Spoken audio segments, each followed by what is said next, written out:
Gold, trusted gold buyers. మీరు తాకట్టు పెట్టిన బంగారాన్ని విడిపించి ఈ రోజు ఉన్న మార్కెట్ ధరకు కొనబడును. ఓకే అండ్ ఓకే, మన సినిమా గురించి మాట్లాడదాం. అలాగే F2 గురించి. మీరు అసిస్టెంట్ డైరెక్టర్గా పనిచేస్తున్నప్పుడు ఎప్పుడైనా ఎవరైనా ఆర్టిస్టులు అందరూ, అంటే మనం డైరెక్టర్ కానప్పుడు మనల్ని అసిస్టెంట్ డైరెక్టర్గా అందరూ ఒకేలా ట్రీట్ చేయాలని ఏం రూల్ లేదు. ఆర్టిస్టులు ఎప్పుడైనా ఎవరైనా మిమ్మల్ని ఇల్ ట్రీట్ చేయడం కానీ, లేకపోతే ఓకే లైట్ తీసుకోవడం గాను అలా జరిగిందా ఏదైనా? అలాంటి ఆర్టిస్టులు మళ్ళీ మీ డైరెక్షన్లో యాక్ట్ చేసిన సందర్భాలు ఉన్నాయా? బేసిక్గా నేను ఆండ్రాయిడ్లో అంటానండి, యూజర్ ఫ్రెండ్లీ. నాకు ఆ ప్రాబ్లం రాలా.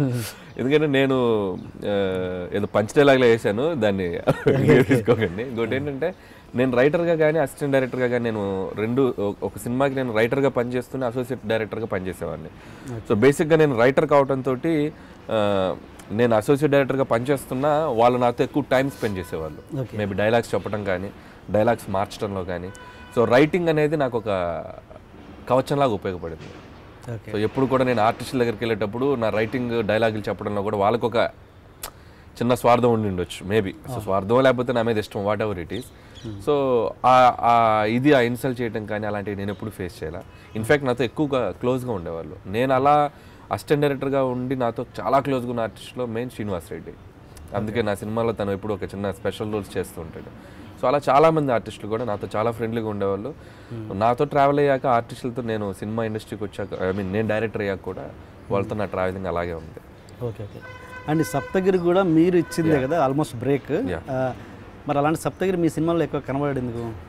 అది వాడు పాపం ఈ సినిమాకు ముందు కూడా ఫోన్ చేశాడు. అంటే కుదరలేదు. వాడేంటంటే ఫోన్ చేస్తాడు, ఫోన్ చేసి అరే అనిలు నాకు నువ్వు ఒక సీను 2 సీన్లు అయితే నేను చేయను రా, అక్కడే ఆఫ్. నేను సరేరా ఫుల్ లెంత్ క్యారెక్టర్ ఏదైనా మంచిది నీకు తగ్గట్టు తగిలితే చేద్దాంలే అన్నట్టుగా నేను అనుకుంటున్నాను. అది సెట్ అవట్లా. మేబీ వాడు అరే 1-2 సీన్లు అయినా పర్లేదు చేసేద్దాం అంటే ఏదన్నా మంచి ఎపిసోడ్లు 1-2-3 తగిలేమో. సో తప్పు వాడి సైడ్ కూడా ఉంది. వాడు వెరీ క్లోజ్ ఫ్రెండ్, నాకు చాలా క్లోజ్ ఫ్రెండ్. అనుకున్న ఫ్రెండ్స్ చాలా అసిస్టెంట్ డైరెక్టర్గా ఉన్నప్పుడు అదే కందిరిగా అనే సినిమాలో తను యాడిగ్రా పోయేదని ఒక ట్రాక్ చేశాడు. యాక్చువల్గా అది నా కోసం రాసుకున్న ఆ సీను. సో నేను కందిరిగా వాసు గారికి చెప్పి ఇది ఎక్స్టెన్షన్ అనమాట, సీన్ ఎక్స్టెన్షన్.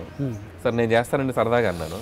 చేస్తే అప్పుడు సరే అని నువ్వే చేయి అన్నాడు. సడన్గా నేను నైట్ నిద్రపోయి ఆలోచిస్తుంటే మన ప్రొఫెషన్ ఇది కాదు, మనం ఏదో ఆర్టిస్ట్ అవుదామని లేదు, మనకెందుకు ఇది, పోనీ వాడికన్నా అప్కమింగ్కి ఇస్తే వాడికి హెల్ప్ అవుద్ది కదా అని చెప్పి నేను వాడికి ఫోన్ చేశాను సప్తగిరికి. ఫోన్ చేస్తే నెక్స్ట్ రోజు మార్నింగ్ వచ్చి వాడు చాలాసార్లు చెప్పారు ఇది. అండ్ అంటే ఓకే, బాగా ఇలిటరేట్ పక్కన పెడితే బాగా ఉండి చాలా బాగా ట్యూన్ అయిన ఆర్టిస్ట్ వాళ్ళకి మీ సినిమాలలో అవకాశం ఇవ్వలేని పరిస్థితి ఇప్పటి వరకు? బాగా ట్యూన్ అయిన ఆర్టిస్ట్కి ఇవ్వలేకపోయినదంటే బ్రహ్మానందం గారు, ద మోస్ట్ లెజెండరీ యాక్టర్. అంటే మీరు చాలా క్లోజ్? చాలా క్లోజ్. సినిమా నేను అసిస్టెంట్ డైరెక్టర్గా ఉన్నా, రైటర్గా ఉన్నప్పుడు కూడా బాగా నన్ను పలకరించేవాడు, బాగా చూసుకునేవాడు ఆయన. సో అన్లక్కీగా నేను చేయలేకపోయా ఆయనతో, ఎందుకు కుదరలా. దానికి పర్టికులర్ రీజన్ ఏం కాదు, మేబీ పటాస్ సినిమాకి అప్పుడు చేద్దాం అనుకున్నాం, బట్ కొన్ని బడ్జెట్ ఇష్యూస్ వల్ల చేయలేకపోయాను పటాస్ టైంలో. సుప్రీంకి ఛాన్స్ లేకుండా పోయింది, అసలు ఇది లేదు. సో రాజా ది గ్రేట్లో కూడా ఆయన చేయాల్సిన పర్టికులర్గా బ్రహ్మానందం గారు చేసేంత క్యారెక్టర్ అక్కడ నాకు దాంట్లో కనపడలేదు, స్క్రిప్ట్లో కూడా ఎక్కడ తగలలా. ఓకే. సో అందుకని కుదరలేదు. అదొకటి వెళ్తే నాకు ఉంది, ఆయనతో చేయలేకపోయాను. ఎందుకంటే కామెడీకి నేను కొంచెం స్ట్రాంగ్గా బిలీవ్ చేసి వెళ్తూ ఉంటాను. సో అలాంటిది కామెడీలో ఈజ్ కింగ్. సో ఆయనతో పని చేయలేకపోయానని ఒక ఫీలింగ్ ఉంది. ఫోన్ చేశారు ఆయనకి? హెల్త్ లేదు, నేను ఇంకా చేయలేదు, గౌతమ్తో మాట్లాడాలి. జస్ట్ దీనికి ముందు ఒక 1 వీక్ ముందు రామారెడ్డిలో కలిసాను డబ్బింగ్ థియేటర్లో. చాలా బాగా మాట్లాడారు, చేపట్టుకొని.